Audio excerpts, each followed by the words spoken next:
Já parou para pensar se o cristianismo está mesmo em declínio no mundo? É uma coisa que a gente ouve bastante, né? Mas, nesta análise, a gente vai mergulhar na visão de Elias Dantas, que diz exatamente o contrário. Para ele, a história da fé não só não acabou, como está explodindo. E justamente nos lugares mais inesperados. Bora entender isso? Pois é, o papo que rola por aí é mais ou menos esse. A fé está perdendo força, as igrejas se esvaziando, parece que os dias de glória ficaram para trás. Mas e se essa não for a história completa? E se a gente estiver olhando para o lugar errado? E é aí que Elias Dantas entra em cena. E olha, ele chega com uma visão bem radical. Para ele, é um absurdo falar em declínio por um motivo muito simples. O final da história já está escrito. E é um final de vitória. Então, a pergunta de verdade não é se vai dar tudo certo no final, mas como a gente está participando dessa história agora mesmo. E aqui está o pulo do gato do argumento dele. Olhar para esse cenário global não é só para ter mais informação, sabe? É uma ferramenta. É para dar força, para dar perspectiva naqueles dias difíceis, quando a gente olha ao redor e se sente pequeno, ou quando as coisas parecem não estar avançando. E para deixar essa ideia ainda mais clara, o Dantas usa uma metáfora genial, tirada da própria Bíblia, que muda completamente a nossa percepção sobre o nosso papel nessa história toda. Então, só para a gente ficar na mesma página, o livro de Atos conta o comecinho de tudo, né? Logo depois de Cristo. É a história de como a igreja começou a se espalhar pelo mundo. Uma época de milagres, muita perseguição e um crescimento, assim, explosivo. Pois bem, o livro de Atos termina no capítulo 28. Fim da história?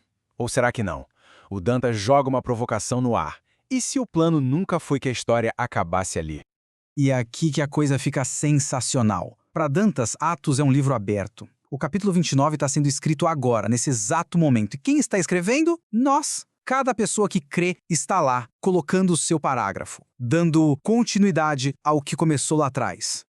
Tá, mas onde é que esses novos parágrafos estão sendo escritos com mais intensidade? O Dantas nos leva numa viagem para as fronteiras, para os confins da Terra. Lugares onde a fé não só sobrevive à oposição, como floresce por causa dela. Para a gente entender isso, ele divide as coisas em dois tipos. Existem as igrejas monumento, que se preocupam mais em manter as estruturas, os prédios, as tradições. E existem as igrejas movimento, que são dinâmicas, focadas em gente nova. E é nesses movimentos, lá nas fronteiras, que a história fica de verdade fascinante. Vamos começar por um lugar bem improvável. Norte da África. Pensa comigo, essa é a terra de Santo Agostinho, um dos berços do cristianismo. Uma região que por mais de 1000 anos foi dominada pelo islamismo. Mas hoje, algo incrível está acontecendo lá.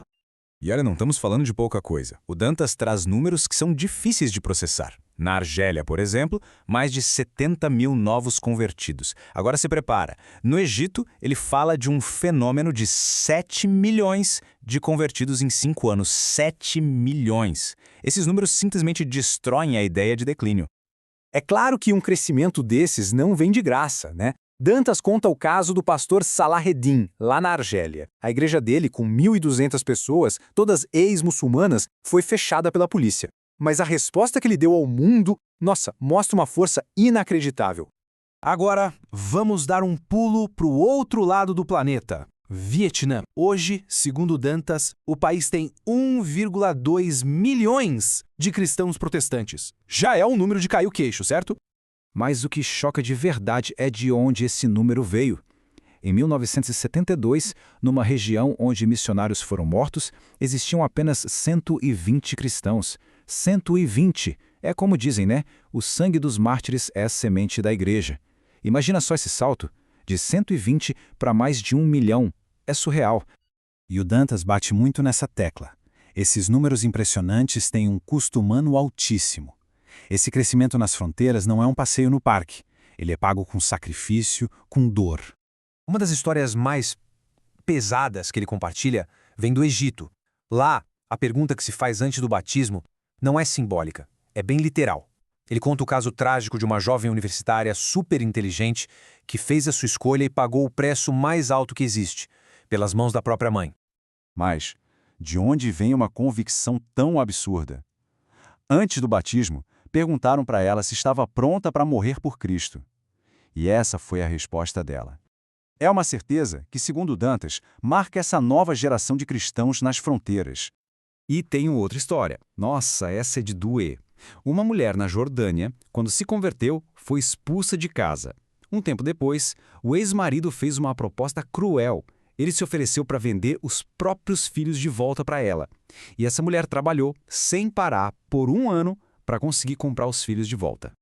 E quando Dantas ouviu isso, ele fez uma conexão que é muito poderosa. Ele disse para aquela mãe: seus filhos agora te pertencem 2 vezes. Uma, porque você gerou, e outra, porque você os comprou. É uma imagem tão humana, tão visceral, do que a palavra redenção significa. E depois de viajar o mundo com essas histórias, o Dantas faz uma coisa. Ele traz o assunto para casa, para um nível super pessoal. Ele usa a própria vida dele para mostrar como às vezes o sofrimento é na verdade uma preparação. A história de vida do Dantas é assim, de cinema. Pensa só, ele chegou a passar fome, a ponto de procurar comida no lixo em Los Angeles. Uma humilhação profunda. Mas foi justamente essa dor que criou nele uma empatia que não se aprende em livros. Anos depois, naquela mesmíssima cidade, ele estava liderando um ministério milionário para os pobres, com uma autoridade que só quem sofreu de verdade pode ter. E tudo isso deixa a gente com uma pergunta no final, né? A visão do Dantas desafia a gente a olhar para as nossas próprias dificuldades de um jeito diferente.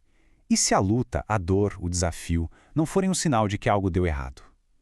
E se forem, na verdade, a preparação, o treinamento para a gente poder escrever o nosso próprio parágrafo, nessa grande história que ainda não acabou?